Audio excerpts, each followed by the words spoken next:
Olá, meu nome é Jonathan, eu faço parte do time de engenharia aqui da Nautilus.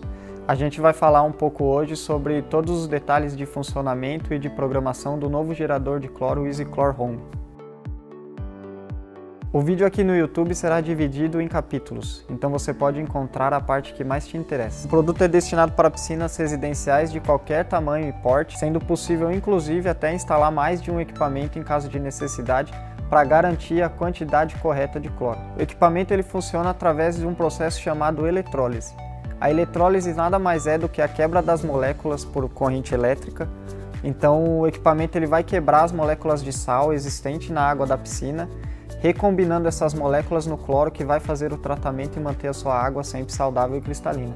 Nós temos 4 modelos desse produto, que variam a sua capacidade entre 5, 10, 15 e 20 gramas por hora de capacidade de produção de cloro. E como funciona a aplicação do equipamento? É indicado que o equipamento funcione diariamente para garantir que o cloro seja mantido sempre no nível ideal para o tratamento da água da piscina. Ele possui um timer integrado, então através do equipamento você consegue fazer o controle e automatização da sua motobomba, então você consegue garantir diariamente o seu tempo de filtração e o tempo de geração de cloro de maneira 100% automática. Como a gente falou anteriormente, o equipamento para funcionar precisa que tenha uma quantidade ideal de sal dissolvida na água da sua piscina.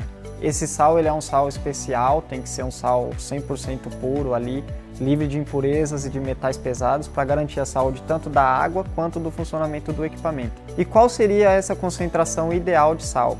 Hoje, para esse equipamento, o ideal é que seja 3 kg por metro cúbico de água, ou 3 kg para cada 1000 litros de água.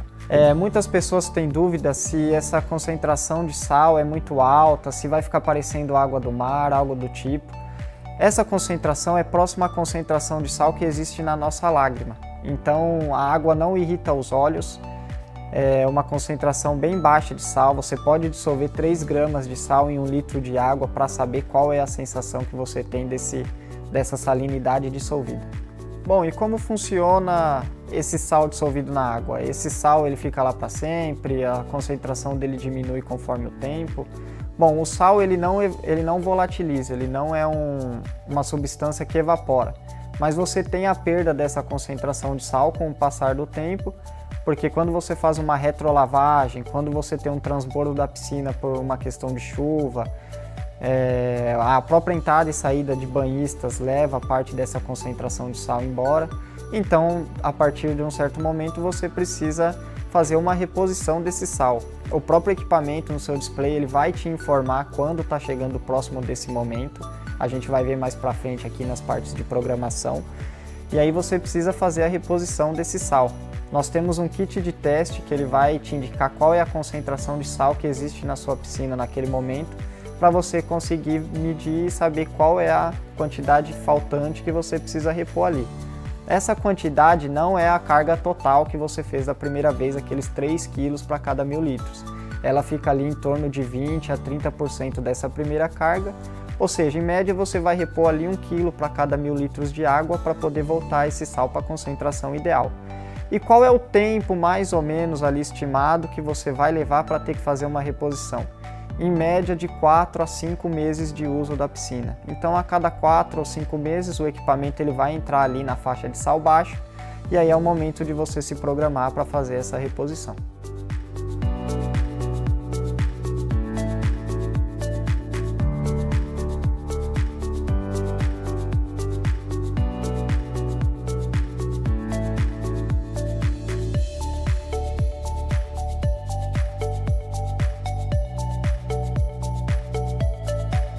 Bom, vamos explicar um pouco agora sobre como funcionam as principais programações e funcionalidades do equipamento. A primeira delas é como fazer o acerto da data e da hora do equipamento. O equipamento ele já sai de fábrica com a data e a hora acertada, mas caso seja necessário fazer uma alteração, é possível fazer isso segurando as teclas mais e menos pressionadas durante 2 segundos. Ao fazer isso, o equipamento perguntará se a gente deseja acertar a hora e a data. Confirmando com o botão mais, a gente pode efetuar a alteração da data e a hora usando o botão mais para alterar o valor e o botão menos para confirmar. Ali nos minutos a gente age da mesma maneira, com o botão mais a gente escolhe qual é o minuto correto, com o botão menos confirmamos esse minuto, e o mesmo vai funcionar para o dia, o mês e o ano.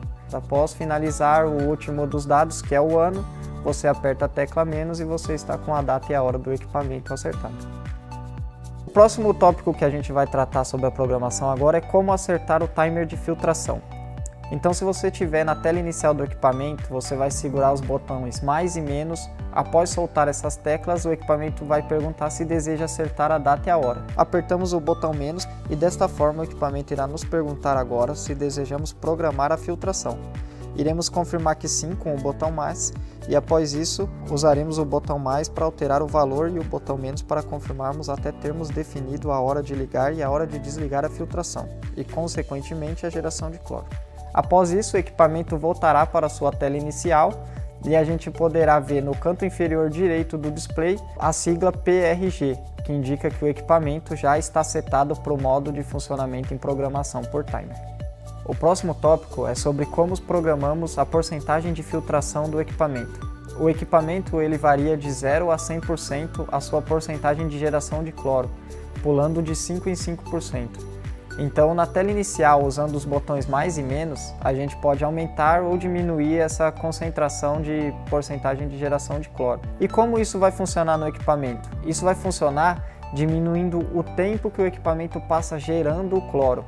Ou seja, se você colocar o equipamento em 50%, em vez de passar 1 hora completa gerando cloro, ele vai passar 30 minutos fazendo essa geração de cloro e os outros 30 minutos aguardando no modo standby para começar a geração na próxima hora. E caso a casa de máquinas já possua um timer, você já tem um timer ou seu cliente já tem um timer instalado na casa de máquina, como a gente pode proceder? A gente teria duas maneiras. Uma seria usar um sistema de intertravamento com contatoras para que tanto o timer de automação do seu cliente já instalado quanto o timer do gerador de cloro possa fazer esse acionamento da motobomba no momento necessário. Ou esse timer do seu cliente, se for somente para filtração, ele pode ser substituído pelo timer já entregado do equipamento de geração de cloro. O próximo tópico é como fazer a instalação elétrica da motobomba para que seja controlada pelo timer do gerador de cloro. O gerador ele possui 2 cabos que servem para fazer a ligação e o controle da motobomba. Esses 2 cabos são o cabo verde e vermelho, que a gente encontra junto aos cabos de energia do equipamento. Como vai funcionar a ligação da motobomba?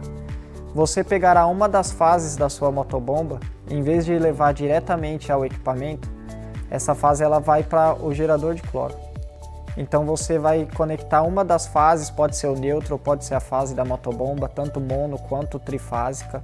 Então essa fase ela vai ser ligada no gerador de cloro, em um desses cabos, ou o vermelho ou o verde. O outro cabo ele vai ser ligado no seu motor da sua motobomba. Então dessa maneira o equipamento ele vai abrir e fechar o contato dessa fase para fazer o acionamento e desacionamento da motobomba.